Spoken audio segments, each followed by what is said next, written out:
This is what I wish every single client would understand because it could lay the groundwork for a bunch of change for them, for personal and professional transformation, to cut ties with their relationship with anxiety and start changing their relationship with anxiety, to start feeling better about things and to finally be in control. And I'm going to share it with you because if you one day become my client or join one of my programs, this is where I hope you start. And this is what I hope you get. And this is what I hope you understand.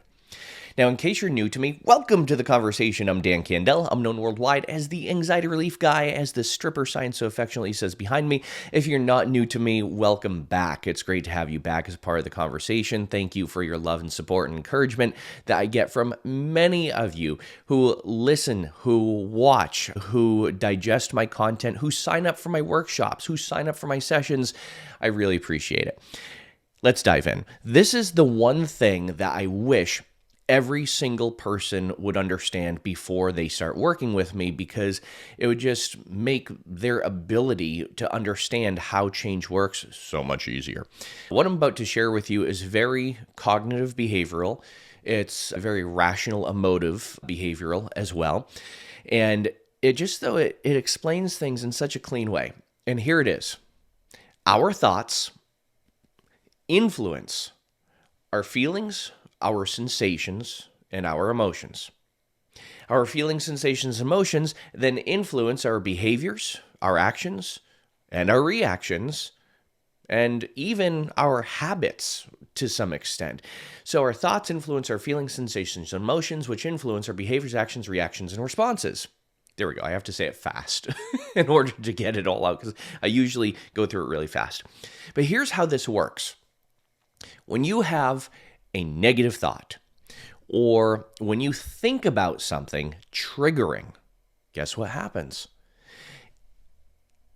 The emotion, it creates an emotion or a feeling or a sensation in your body that is congruent with that thought process. And then you start to behave in a certain way. You start to react in a certain way. You start to respond in a certain way that is congruent with the feelings, sensations, and emotions, that's congruent with the thought process.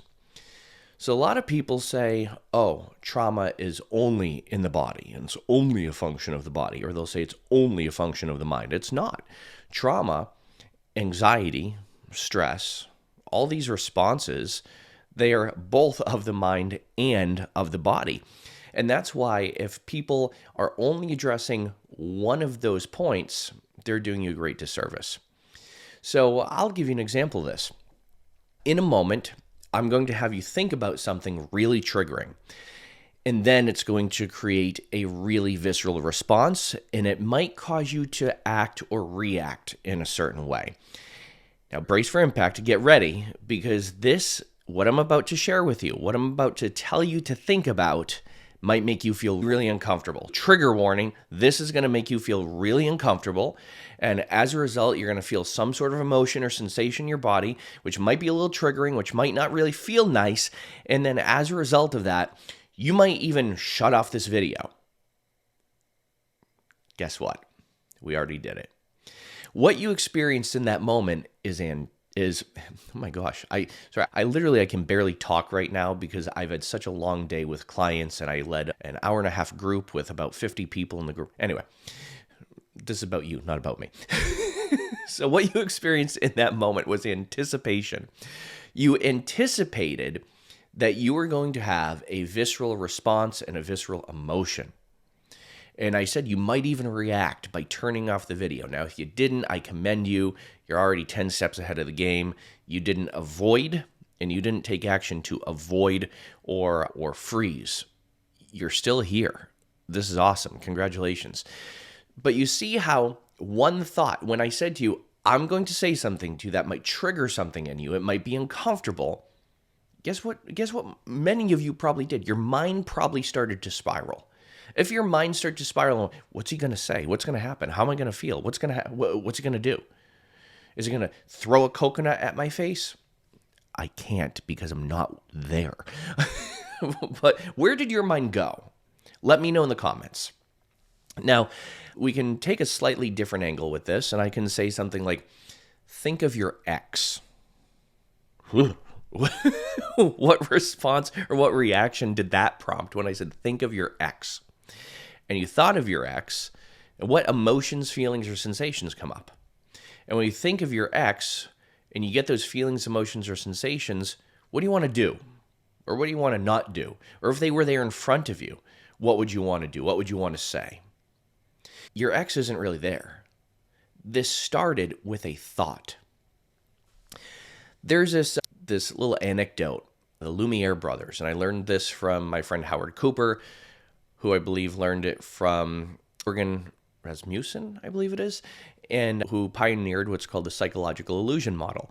And there's this little anecdote that the Lumiere brothers, they created one of the first motion pictures. And up until this time, nobody had seen a motion picture. So they went into this big theater, and the motion picture started, and there's 300 or 400 people in the theater, and this big train, it starts with a picture of a big train coming towards them. Now, because they've never seen a motion picture before, what'd they think? They all thought it was a real train. And they all thought, oh my gosh, we're going to die. So many of them jumped out of the way. Many of them ran out of the theater. And again, that all started with a thought process, with anticipating what was going to happen. I really do believe that all anxiety is anticipatory anxiety that actually starts with our thoughts. Now, does that mean we don't feel it in the body? Of course we feel it in the body, because that's where panic response comes from. So here's how we counteract that. You might be wondering, can I change my reaction by changing my thought process? Oh, yes, you can. I just did this actually with a client today. I said, I'm going to bring you through 3 different shifts in your thought patterns. And I said, I want you to walk me through these, what's going through your mind and what you're feeling and what you're noticing as I bring you through these thought patterns. I said, close your eyes for a moment. I did a little bit of my hypnotic magic stuff to put him in a light receptive state. And I said, okay, great. Now, just think about a time or place that you feel totally relaxed, totally calm, almost like a sanctuary for you to be in. And I said, once you get there, let me know and start describing it to me. And he started describing, I'm on this tropical island. I said, have you been here before? He goes, yes. I said, excellent. I said, notice the sights, the sounds, smell. And as I'm talking, he's talking over me. And he's telling me, he's like, the fresh air. I'm like, that's right. Smell the fresh air. He's like, the warmth. I'm like, feel the warmth. And I'm repeating back what he's saying. Now, this is only happening in his mind. But guess what happened as a result of this? His facial color completely changed. He's like even moving his hands along with this. And he's like, the trees. And he just totally started to slow down. Now, before we did this, he was talking really fast. And by the way, a good sign of anxiety is if people are talking really fast. It can sometimes mean that thoughts are racing a million miles in their mind, which means they're probably experiencing a state of overwhelm where they can slide into a state of stress or anxiety very easily and very quickly. So I had him just slow down these thoughts. And he's showing me with his hands, with his eyes closed. I said, great. Now, recall a happy memory from childhood before the age of 10. Tell me what's going on. And he's like, my mom and my dad, they took me on vacation. I'm like, where'd you go? And he told me. And I said, what were you eating? What were you doing? And he told me. And again, he's like showing me with his hands. And his breathing totally changed. And he just like totally shifted. He totally shifted. And I said, now think of the feelings that go with this. Think of the feelings in your body that go with it. And he started to describe the feelings. I said, give these feelings a color, a very simple NLP pattern. And he did. He gave these the feelings a color. And I was like, all right, now let me know. What would it be like if you could feel like this for the rest of the session? I asked him what, and he told me, I said, what would it be like if you could feel like this for the rest of the day? What would happen if you could feel like this for the rest of the week? And notice what you'd be thinking. Notice what you'd be feeling. Notice what you wouldn't be thinking. Notice what you wouldn't be feeling. And I went into thoughts, feelings, actions. What would you be doing? What wouldn't you be doing? What would you be doing more of, less of, better, or different? And in that moment, he grasped that he can change his body by changing his thoughts and changing the way he thinks. Now, of course, we also add some other layers and elements into this as well. Like I had him put his hand over his heart. There was a time I had him put his hand over his head like this to trigger different responses. And all this just started with a few thoughts. Just his anxiety started with a few thoughts. So for those people who are naysayers out there who say, "Oh no, you can't change anxiety with just thoughts." You can, as long as you know how. You can as long as you know how. And what I find is the people who say that you can't, they don't really know how, because that's not what they were taught. They were taught more to start with the body first, locate the feeling in your body. And yeah, sometimes I do the same thing. It depends on the client and the person, the experience. Yet keep this in mind, my friends. Thoughts influence feelings, sensations, and emotions, which influence behaviors, actions, reactions, responses. And I know a lot of people are going to say, "Oh no, I feel it first."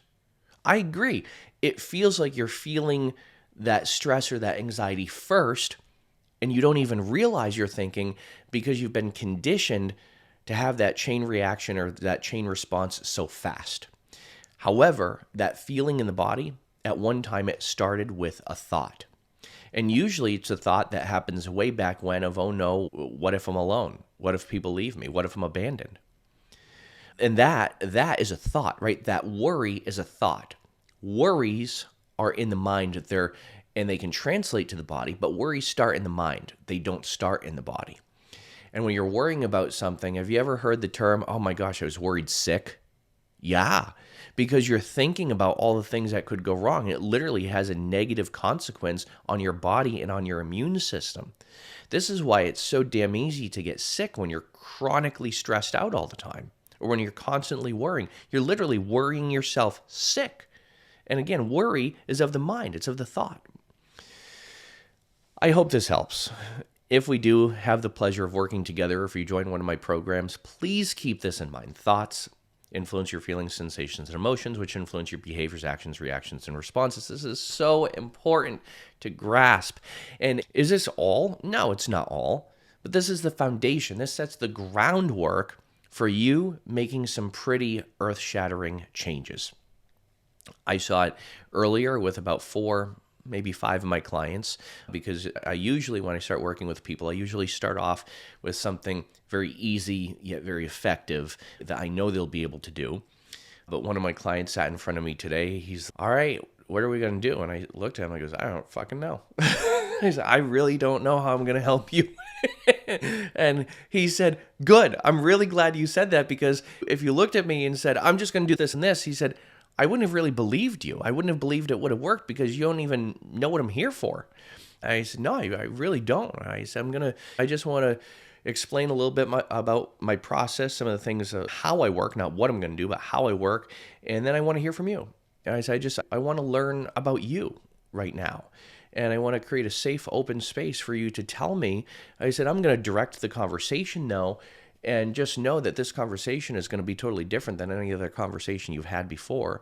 And it's going to feel like at some point like we're just talking, having conversation, but I'm really doing a lot more than that." And I let him know I speak subconscious.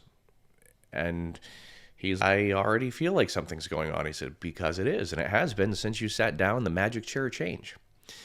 And you don't have to be in person with me in order to get this. This is why I do video sessions over Zoom as well.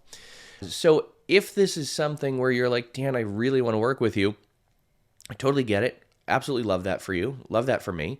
And for many of you, I'd love to get the opportunity to work with you too. So I'm dropping the link down below in the description of this video, where you can either get some more information, or you can do a try before you buy thing.